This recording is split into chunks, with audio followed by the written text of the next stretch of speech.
Afternoon, we're joined with Luke Clanton here at the Valspar Championship. Luke, it's been a whirlwind since you've clinched your PGA Tour card earlier this month. Would like to start off what it's been like from feedback of having family and friends there at the moment.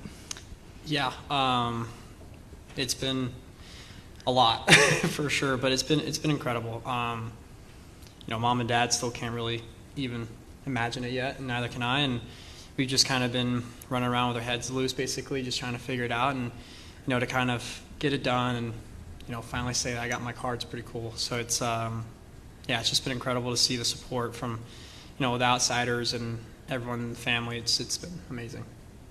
Are you someone who typically looks back on some of your rounds? Have you been able to watch some of the moments captured from at Cognizant?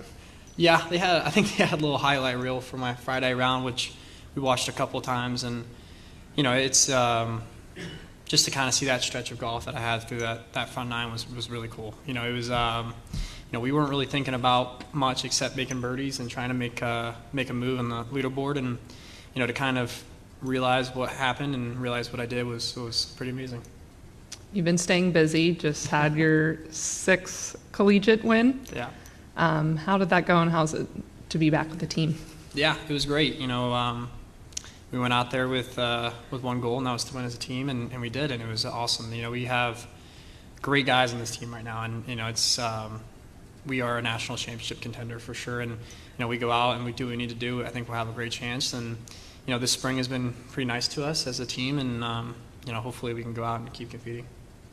What's the mix of emotions now that you have your card? You've also shared that one of the big goals is to win national championships. So what kind of goes into that to make sure get near the goal? I mean, we're going to kind of keep doing what we're doing. I think we train hard as a team. I think we work hard. And also I think we're kind of like brothers on that team. And it's to see the support that the guys have given me is pretty amazing. We come back and, it's straight to business. No one treats each other differently. And it's just a great community. I think a lot of college golf teams are like that, but for me, it's to kind of come back and to have brothers like that is pretty amazing. It's been almost an entire year since your win at the Valspar Collegiate. What do you remember from your win there that earned you exemption into this week? Well, I thought it was going to be my first PGA Tour start, so it was it's pretty cool. To win that event was probably the biggest event I won in my career during that time, and it was pretty cool. To see Mom on 18 there again and kind of telling her we got it done to get our first start was pretty amazing, and then kind of unraveled a little bit more after that. So it was it's just been an incredible journey with the whole support of the team. It's just awesome. What would you have thought of a year ago at this time last year that we told you you'd have your card? I probably think you're crazy, to be honest with you, but it's again, it's just. It's hard to even think about what happened, really. To have that 9-month, 10-month stretch of golf is be competing on the PGA Tour against the best. It's crazy.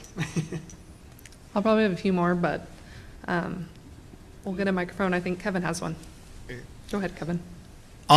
Luke, I was wondering, kind of as you look back to last year, and I guess the last couple months, with you had to make a cut to get your card a couple different times, and I know obviously one shot at a time and everything, but looking back now, did you feel the weight of that compared to like the weight you might feel now for this week of making the cut? Like, did that feel different in your mind?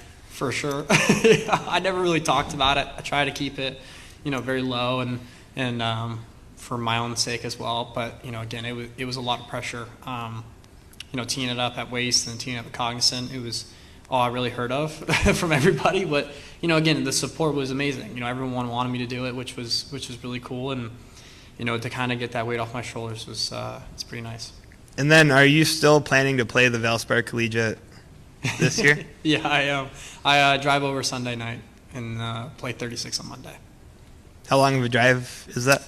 I haven't looked yet. I don't really want to look. And then the very random, but do you remember the first class you went to after getting back from Cognizant? I'm all online, thankfully. So it's been very nice. The acting advisors and the whole FSU crew has been very, very good with me. Did you have like any sort of like walking around campus, like, did anyone stop you and say, like, congrats on tour bound? Like, did people kind of know around campus? Or? I had a couple of people. Yeah, it was pretty cool. But, I try to stay very low-key with everything I do. And, I'm pretty much a golf course and home kind of guy. I don't really do too much outside of that. I wanted to ask him about your caddy. I know someone was talking about he's like a teacher. Yeah, he's a teacher. Yeah, but man, he's an amazing dude, and I don't think he gets enough credit for what he's done for me and the role model he's given me. And he's not just a great caddy, but he's a great person, a great dad, and he does things the right way, and it's pretty cool to have him by my side. What's his name, and how did you guys connect? Jason Mortel is his name. We connected at Pinehurst 3 years ago during the North-South Am, and I was there about 2 days early, hitting balls on member side of the range, which I wasn't allowed to be, but I was doing it anyway. And his little daughter came over to me, Lucy, and she asked me how far I had my pitching wedge. Random question. He came over and he was asking me if I have a caddy, and I said, "Oh no, I don't have a caddy this week." And he goes, "Well, if you want to win, you can use me." And I was like, "All right, man. I've never met you before. We'll see." And we made match play, and I was the first tee time off at like 6:50 in the morning, and he was there at 5:30 with a towel in his back pocket. And I knew, okay, I was like, this guy's legit. We went on to win that week, and I looked at him after. I said, "I want you here every single step." And at the ceremony, I was giving a speech, and I didn't see him there. So I texted him. I said, "Where are you at? Like, this is a cool moment." He goes, "I'm caddying for my daughter right now." So he drove over, caddy for his little daughter in a 9-hole U.S. Kids event, and I went over there to, give him thanks. And I knew right there he's not there just to be there for the awards. He's there for me, which is pretty cool. Passing over to Rick, but sticking with the caddy theme, Valspar does a unique thing of putting on the caddy bib. Have you put any thought of what he'll be wearing? Yeah, I think we came up with one. We're going to put amateur just on the back of the logo because it's just been kind of a common theme for us. So I think we're just going to put amateur on the back. Luke, do you have any history at Valspar and on the Copperhead, and what do you think of the course? I played here when I was young, super young in U.S. Kids, and this golf course is hard. It's no joke. It's definitely a golf course you have to really compete out here, hit fairways, and hit a lot of greens. But again, it's every week you step out here, you have same goals: hit in the fairway, hit on the green, and do the best you can. But the rough's thick here, the greens are firm, and it's been pretty windy, so it's gonna be a good week. Hey, Luke, has there been a specific moment, maybe in this past 8 or so months since last summer, since you've been getting these starts on tour? Is there a moment that jumps out where you were maybe surprised or kind of impressed with yourself of how you've kind of handled the pressure in some of those moments?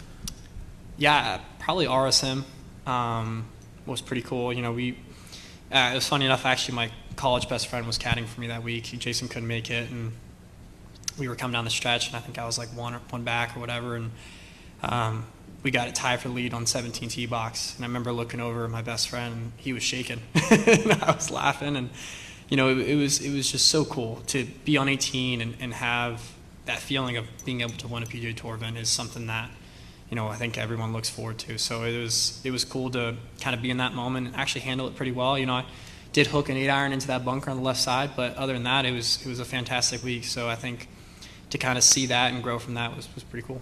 You feel like that's translated into some of the success you've had, back with Florida State this spring?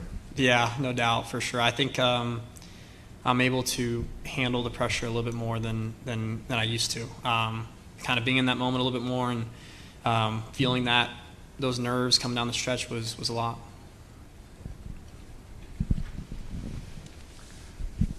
Luke, do you think that anything from this last year will serve you well as you embark on the NCAA championships in a couple months and trying to reach that goal that you've talked about throughout the last few months?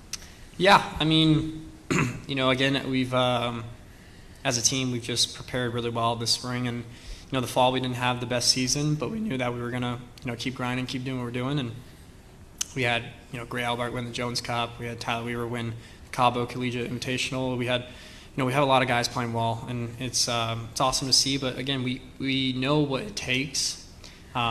It takes a lot of golf and a lot of good golf. So we just got to keep putting in our mindset that we do what we do, we'll be in contention and be able to do it. So again, I think the guys are ready to do it, and we have still a couple college events in the spring that we want to complete and finish off, which will be cool. You've had obviously so much good in this last year, but some disappointment, I guess, in various ways too. What would you say is kind of the toughest loss or disappointment you've felt in golf?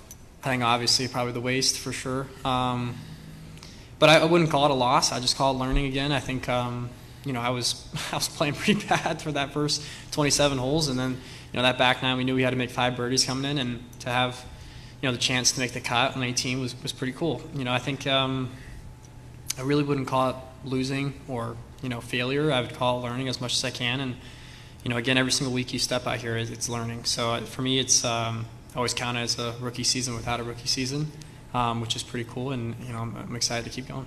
This week, what do you think is there like a key shot you're working on the Ranger in practice that you think is critical for Copperhead? Yeah, a low ball, it's straight for sure. I think it's you just got to keep in the fairway out here. Once you sneak into that rough, it gets pretty tough, and I think we've prepped really well coming to this event. I think yesterday and today was pretty nice, and the golf course is in fantastic shape as it always is, and we're excited to play. I'll wrap it up with the last one. While Florida State's not playing for men's basketball in the bracket, are you someone who typically fills out a bracket, or anyone you'll be rooting for? Oh man, I have to fill out my bracket today, so it's I do have a couple of people I think who's going to win. I don't really want to say because they might be rivals in golf, but me and my buddies always do it, so we're excited to sit down and watch a lot of it. Perfect. Thank you. Thank you.